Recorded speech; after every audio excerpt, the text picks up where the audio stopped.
today.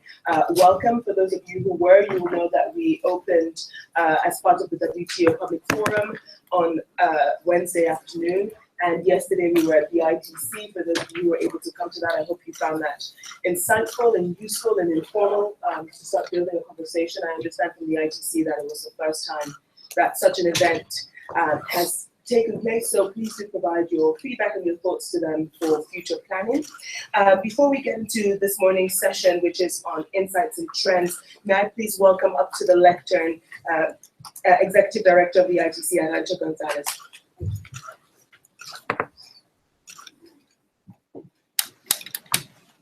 So let me welcome you to this more formal part of the Trade for Sustainable Development Forum.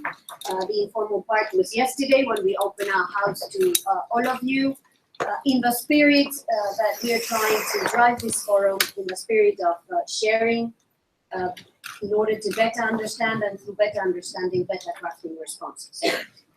This year's forum is about data. And I know that when I say data, people just go and check their iPhone, so please don't do that. It's a bit more sophisticated than just simply looking at our iPhones. We feel data is essential for businesses to make decisions. Data is essential for investors to make informed investment decisions. Data is essential for customers to trust. And we had a bit of a discussion about that already 2 days ago. Data is going to be essential to measure progress in achieving the United Nations Sustainable Development Goals. So we need to invest a lot on data, but not just collecting data. We do collect data, we all collect data, not only on disseminating data, also on packaging this data into intelligence, so connecting the dots to better understand how all these interlinkages work, and more data that will give us analysis. Now, what is data telling us? And as you know, we gather a fair amount of trade and investment data. So what's this data telling us? For us, one of the essential messages that this data is giving us is that the nature, the face of international trade in this 21st century is changing. And the more we move into the century, the more this trade, the face of trade is changing. In the 20th century was all about protecting producers. This is what trade rules were essentially about. It's focusing on the producer. And we all said, I was a trade negotiator in my past life, and we used to say, we open trade, and this is going to be good for customers, for consumers. Now, in the 21st century, it's the other way around. It's consumers that are telling us more and more what is it that they consider to be trade that they want. And they are telling us that they want more environmentally sustainable trade. They are telling us that they want more socially responsible trade, and they are telling us that they want more protection for consumers. That is what they are telling us. They are telling us this in different ways. Sometimes they shout a lot. Sometimes it's more sophisticated. But what they are telling us is that although they want trade, they want good trade. So for us, not only in the International Trade Center, but in this multi-stakeholder platform that we are, we need to understand how to respond to this demand for good trade.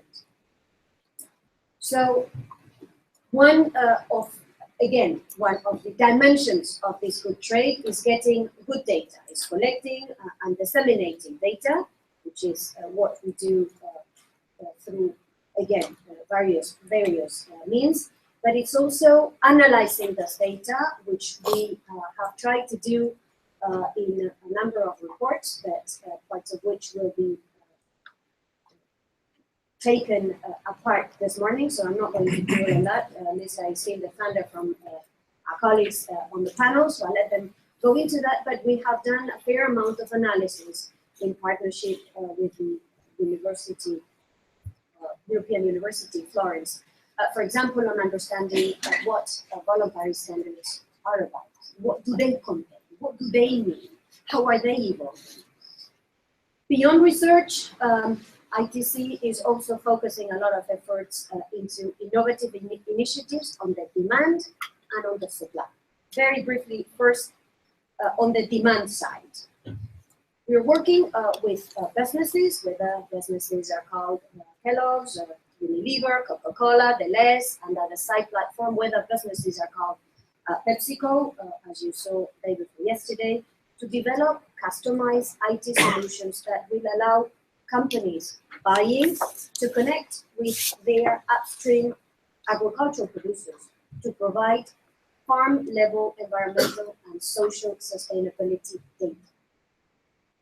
This work will allow farmers to better understand their sustainability gaps, benchmark themselves against their peers, and incentivizing them to improve their performance. So essentially, it's putting the sustainability dimension in their own hands, not in the hands of the buyer, but in the hands of the farmer. That is the one that can really change reality on the ground. It offers them a path for continuous improvement, not some sort of name and blame, but rather name and fame, if you want. It's a more, we think, a scalable and cost-effective way to work with large value chains containing thousands of producers worldwide.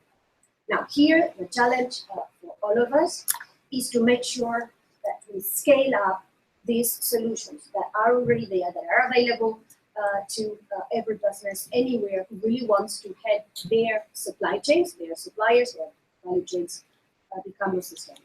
These companies can pre-competitively share supplier data pre-competitively to reduce the application of audits and take a more risk-based approach to verifying their value chain partners. Data can be anonymized, and then it can be used by policymakers, it can be used by governments, it can be used by researchers to understand sustainability hotspots and where is it that development funds should be invested. Business, where we see the power of data on the supply side. The second panel this morning will dive into this IT solutions and provide glimpses into initial learnings. Now, let's look at the supply side. One of the imperatives that we have identified at the beginning of the T4SD program was how to make engaging and sustainable value chains worthwhile for the upstream producer. What is it in it for the farmer? What is it in it for the supplier? What is the value proposition? Certification is required, but often inhibits innovation. It is required when its relevance and desirability to the producer is sometimes limited. So how can we create a better business case for the producer to engage? How can we offer more visibility and connectivity to the farmer? I say farmer because this is where we have focused our effort, but I could make exactly the same case for a supplier of components in the manufacturing industry.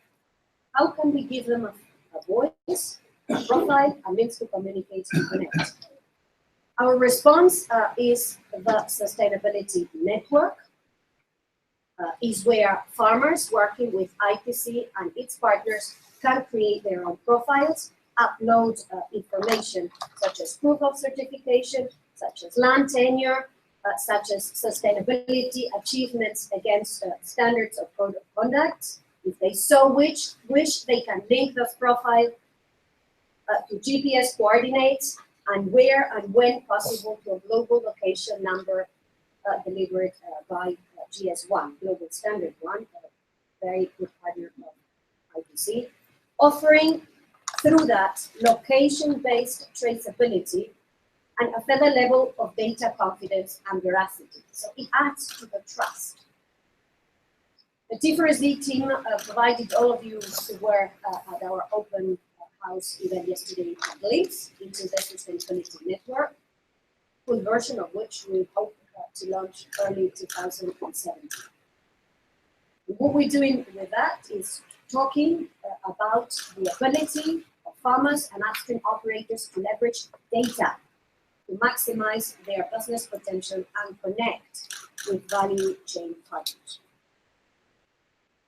So to be sure, obviously, that all of this can work, we are not blind to the fact that connectivity in many remote areas, in many remote parts of the developing world, is simply lacking, or that the cost of accessing internet in parts of the world can be daunting. Now, I travel a fair amount of my time in very remote areas, and what I can tell you is that even in places where there is no electricity in the house, even in places where there is no running water in the house, I can at night see the flash of the mobile phones, which means that this connectivity is getting more and more to the places that are least connected in this world. Change is happening. We're not yet there, and this is why the third panel will look into connecting the unconnected, and this is where we have to rope in a number of other actors that may not necessarily be in this room to ensure that we get solutions also to get to the very bottom of the chain. So zooming and looking at this landscape from the 35,000 feet that I am here this morning to you, I can see that while voluntary standards are driven by the mission to address some of the core challenges faced by our society, such as protecting the environment, respecting human rights, and protecting workers' rights, all of which is what we care about when we mean good trade. The real achievements of sustainability standards for their impacts on the ground remains often unassessed and unusable due to the lack of applied technology and investment. And this presents a real data challenge. So what I mean with this is that we also need to get better at quantifying the impact of sustainability practices. Not just the data, but the impact of all of these on the ground. I know it is complex. Very few standards, voluntary standards, offer sound and robust scientific processes to assess the performance of the standards and their impact on the ground. Our research, for example, shows that out of almost 200 standards evaluated, only 32 have explicit written procedures for monitoring and evaluation of sustainability activities. So this is another area, again, this impact gap, where we have to invest a little bit more, knowing, again, that open data will be key. So in this era of the standards and beyond, we need to think how data can help us provide also insights into it. So this is a bit in a nutshell what we have on the menu for today. I wish you great deliberations. We look forward, this is a stepping stone next year, so we have to already ask you to not only deliver on this year, but help us in understanding where is it that we have to move the discussion for next year. We value your contribution. We appreciate you being here, so please make sure you can squeeze all of your votes. Thank you very much.